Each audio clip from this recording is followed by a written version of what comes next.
کیا آپ نے کبھی سنا ہے کہ فلاں ملک کی جی ڈی پی بڑھ گئی ہے اس لیے ملک ترقی کر رہا ہے؟ لیکن ایک سوال، اگر ملک ترقی کر رہا ہے تو پھر غریب مزید غریب کیوں ہو رہا ہے؟ اگر اکانومی مضبوط ہو رہی ہے تو عام آدمی کی جیب خالی کیوں ہے؟ اور کیا واقعی جی ڈی پی کسی قوم کی خوشحالی کا سب سے بڑا پیمانہ ہے؟ آج ہم اسی راہ سے پردہ اٹھائیں گے۔ جی ڈی پی یعنی گراس ڈومیسٹک پروڈکٹ ایک ایسا معاشی اشارہ ہے جو یہ بتاتا ہے کہ ایک ملک نے ایک سال میں کتنی اشیاء اور سروسز پیدا کی۔ سادہ الفاظ میں جتنی زیادہ پیداوار اتنی بڑی جی ڈی پی۔ لیکن مسئلہ یہ ہے کہ جی ڈی پی صرف پیداوار کو گنتی ہے، یہ نہیں دیکھتی کہ اس پیداوار کا فائدہ کس کو ملا۔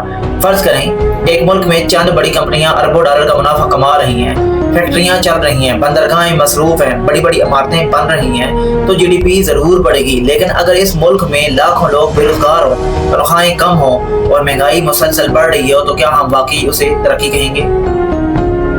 دنیا کے کئی ممالک میں یہی ہوا، اکانومی کے اعداد و شمار اوپر جا رہے تھے لیکن عام لوگوں کی زندگی میں کوئی خاص بہتری نہیں آ رہی تھی۔ ماہرین معاشیات نے اس صورتحال کو انکلوسیو گروتھ کا مسئلہ قرار دیا، یعنی ایسی ترقی جس کا فائدہ صرف امیروں کو نہیں بلکہ معاشرے کے ہر طبقے کو ملے۔ آج جدید معاشی ماڈل صرف جی ڈی پی نہیں دیکھتے، وہ تعلیم، صحت، روزگار، زندگی کے معیار اور دولت کی منصفانہ تقسیم کو بھی اہم سمجھتے ہیں، کیونکہ اصل ترقی وہ نہیں ہوتی جو صرف کاغذوں میں نظر آئے، اصل ترقی وہ ہوتی ہے جو عام انسان کی زندگی میں محسوس ہو۔ اور یہی وہ نقطہ ہے جسے اکثر لوگ نظر انداز کر دیتے ہیں۔ ہمیں صرف نمبرز اور اعداد و شمار نہیں دیکھنے چاہیے بلکہ یہ بھی دیکھنا چاہیے کہ ان نمبرز کے پیچھے انسانوں کی زندگی کیسی ہے۔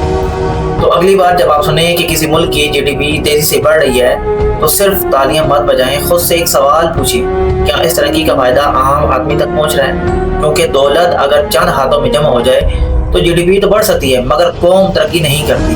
اگر آپ ایسے ہی علم، تاریخ، اکانومی اور عالمی معاملات پر مختصر مگر گہری ڈاکیومنٹریز دیکھنا چاہتے ہیں تو رائز ود محسن کو سبسکرائب کریں۔